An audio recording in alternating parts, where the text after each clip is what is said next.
अस्सलाम वालेकुम। आज नूरान एकेडमी में हम सज़ा से मावरा इंसाफ पर गुफ्तगू करेंगे। अगर इससे फ़ायदा पहुंचे तो बराए करम सब्सक्राइब करके और सदका जारिया के तौर पर इसे शेयर करके हमारी मदद करें। चलें ज़रा तारीख़ में पीछे चलते हैं। इस्लामी सुनहरी दौर में ये वो वक्त था जब माशरे खौफ की बुनियाद पर नहीं चलते थे, बल्कि उनकी बुनियाद बहुत गहरे इल्हामी उसूलों पर रखी गई थी।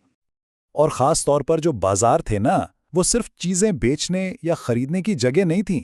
वो तो मुआशरती इक़दार का आप कह लें एक अमली नमूना थे।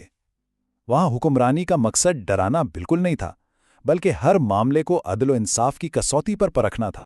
तो इसी ज़बरदस्त तहज़ीब के बीच हमारी आज की कहानी का जो हीरो है उसका नाम है कामिल। कामिल बाजार का निगरान था जिसे मोहतसिब कहते थे, और उसका फ़लसफ़ा, उसकी सोच बहुत साफ थी कि इंसाफ का मकसद सज़ा देना नहीं बल्कि इस्लाह करना है, मुआशरे को जोड़ना है, तोड़ना नहीं। तो कामिल ने जब ये जिम्मेदारी संभाली तो उसने क्या किया? उसने आते ही सजाएं और जुर्माने लगाना शुरू नहीं कर दिए, नहीं, बल्कि उसने खामोशी से सिर्फ देखना शुरू किया ताकि वो समझ सके कि इस पूरे सिस्टम में, इस निज़ाम में असल मसला है कहाँ। और जानते हैं इसने क्या देखा? उसने ये महसूस किया कि मसला लोगों की नीयत में नहीं है, बल्कि निज़ाम में छोटी छोटी खामियां हैं, जैसे कि तराजू के बाट पुराने और घिसे हुए थे, कीमतें साफ साफ लिखी नहीं थीं, और जो नए दुकानदार थे उन्हें बेचारों को काम करने का ठीक से पता ही नहीं था। और यही छोटी छोटी बातें मिलकर लोगों का भरोसा ख़त्म कर रही थीं। यहाँ एक बहुत अहम बात समझने की है। कामिल का ये जो तरीका था ना, ये इस्लामी क़ियादत के एक बहुत बुनियादी उसूल को ज़ाहिर करता है। कुरान हमें अदल और एहसान का सबक देता है, और इसी की एक अमली शक्ल थी। यानी लोगों को इल्ज़ाम देने से पहले उस सिस्टम को ठीक करो जो उनसे गलती करवा रहा है। तो जब कामिल को यह समझ आ गई कि असल जड़ क्या है, तो अब बारी थी उसके हल की। और इसके लिए उसने एक बिल्कुल ही अलग रास्ता अपनाया, एक ऐसा रास्ता जिसका मकसद इस्लाह करना था, सज़ा देना नहीं। देखें, यहाँ हमारे सामने दो रास्ते आते हैं। एक तो आम रास्ता है जो अक्सर लोग अपनाते हैं, गलती देखो, जुर्माना लगाओ और चलो भाई आगे बढ़ो।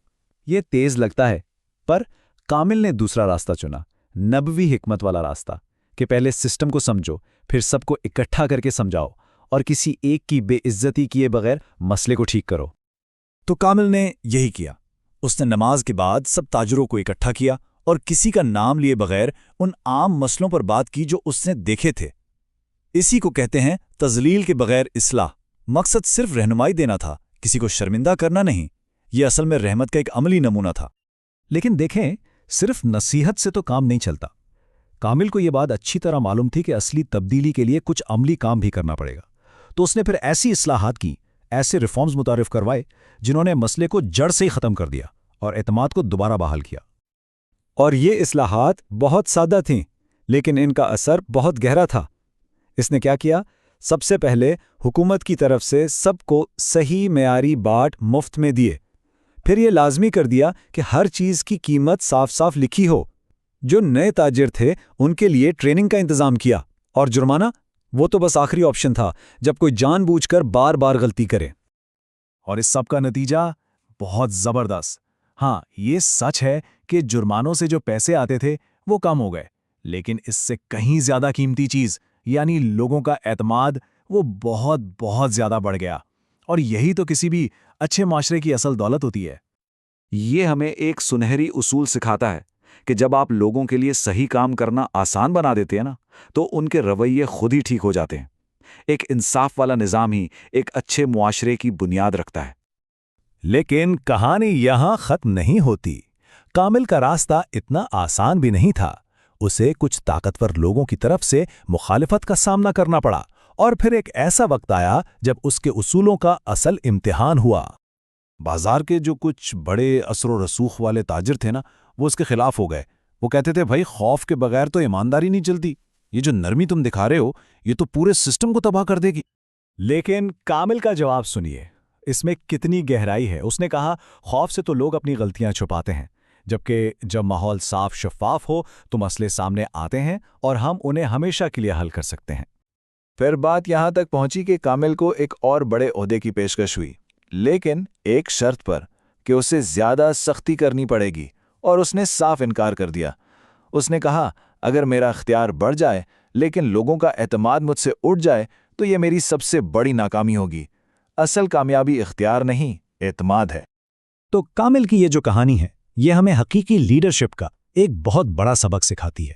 یہ بتاتی ہے کہ اس کے طریقوں کی کامیابی کوئی وقتی چیز نہیں تھی بلکہ بہت گہری اور ہمیشہ رہنے والی تھی۔